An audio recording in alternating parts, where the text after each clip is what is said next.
Hey everyone, and welcome to my first ever YouTube video.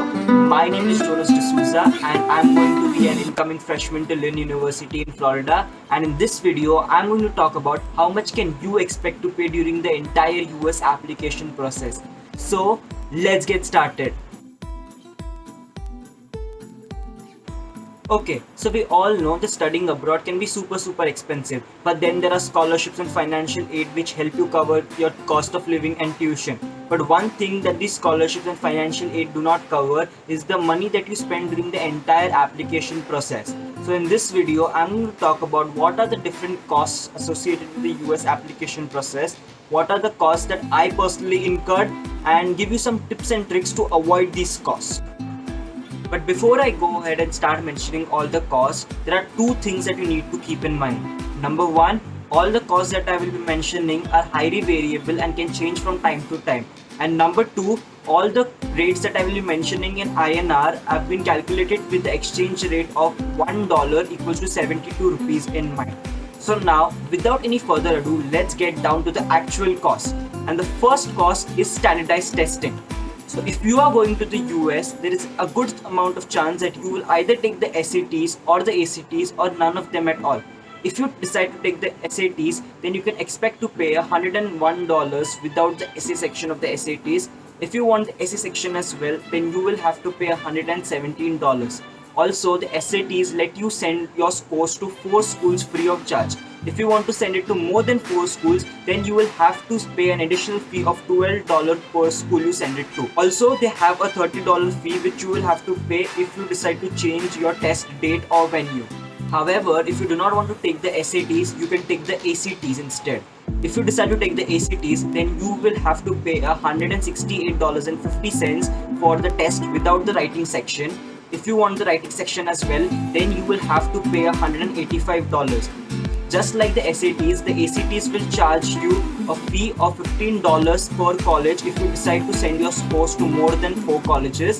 And similarly, like the SATs, you will have to pay a fee of $35 in case you decide to change your test date. But if you do not want to take the SATs or the ACTs, it is completely alright, as a lot of colleges in the US have now started to go test optional, which means that they will evaluate your application without your test scores if you decide not to send them. Also, a lot of Ivy League schools which mandatorily require you to take the SATs or the ACTs have gone test optional for the fall 2021 and 22 semester admissions because of the COVID-19 pandemic. I personally did not take the SATs, so if you could not take the SATs, you will be saving a huge cost.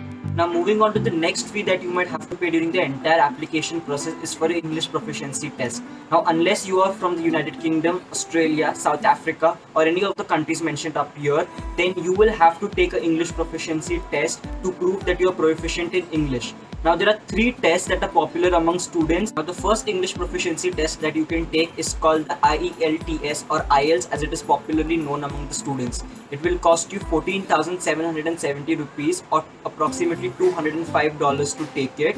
You can also send your scores to 5 colleges electronically free of charge, but if you want to send to more than 5 schools, then you will have to spend an additional fee of rupees 250 per school you send it to. As an alternative to the IELTS, you can take the TOEFL English Proficiency exam. It costs $185, approximately 13,320 rupees to take.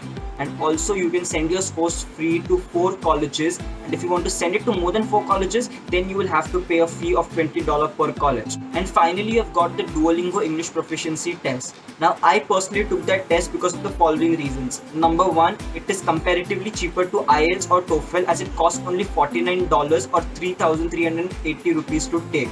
Number 2, you can send your scores to as many colleges as you want, but there is a catch. All colleges do not accept Duolingo. Some colleges such as the likes of Harvard and Yale do not accept the scores. So if you want to take the Duolingo English Proficiency test, make sure you check that your school accepts the test or not. And lastly, the test is completely online, so you do not need to travel to the test center at all. And also you can take the practice test of 15 minutes as many times as you like without paying. So here you save on the transportation as well as on the preparation cost. So some colleges also give out an English proficiency test waiver even if you do not belong to any of the countries that I just mentioned. So if you have attended a school with the primary medium of instruction is English throughout your life, then your school might just give you an English proficiency waiver, but that is not given out by all colleges. So you need to reach out to your admissions counselor, and if you're eligible for one, they might give it to you. Okay, so the third fee that you need to know about is the application fee. Whenever you submit an application to a US university, they will charge you an application fee for it. In the US, a normal application fee is in the range of $40 to $50. But if you apply to Ivy League schools, then you will expect to pay somewhere upwards of $75 per application. But you can also qualify for a waiver in some cases if you apply to a common app, or you can reach out to your admissions counselor, and if you're eligible for one, they will definitely help you to get it. And for me personally, I was not charged any fees by Lynn University for my application, as they do not charge anything either for international students or domestic students. So on that front, I made a huge saving as well. Okay, you're done with your application, you've got your admits, and you've zeroed down on which college you're going to attend. But before you can get packing, you need to get an F1 student visa. Now, there are a few fees that are associated with getting your F1 student visa, and unlike the other costs that I mentioned, these are unavoidable and you can't have them waived off. The first fee that you might have to pay during the entire visa process is for shipping your I-20. Now, the I-20 is a very important document in getting your F1 student visa, and a college sends it out to you once you submit to them the necessary financial documents. Now, the I-20 is mostly sent electronically due to the COVID-19 pandemic, but if your college decides to send it to you physically, then you will have to incur the shipping charges. Now, after you get your I-20, you will have to pay the SEVIS fee, that is $350 or roughly 25,000 Indian rupees, using the SEVI number given on your I-20.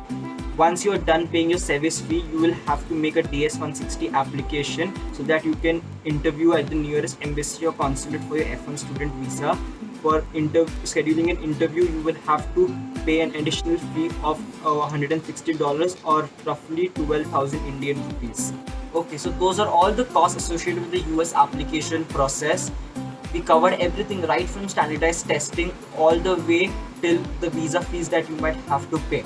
Now let's go on and compare what me as an individual paid for the US application process and how much will an average guy who takes all the standardized tests as well as the English proficiency test, including the visa fees and the application fees, will have to pay.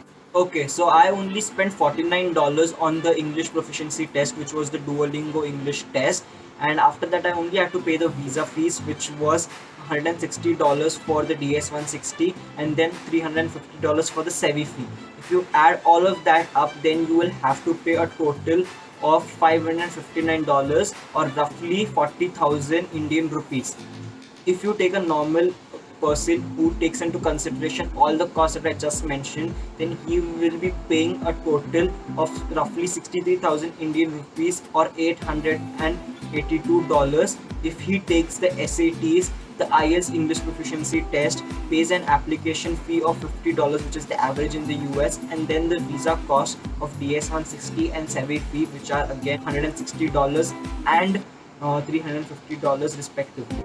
Okay, so that's it from this YouTube video. Thank you so much for watching. I will leave the links to all the resources that I just mentioned down below so that you can access them whenever you want. And that's it. And I will see you guys in the next one.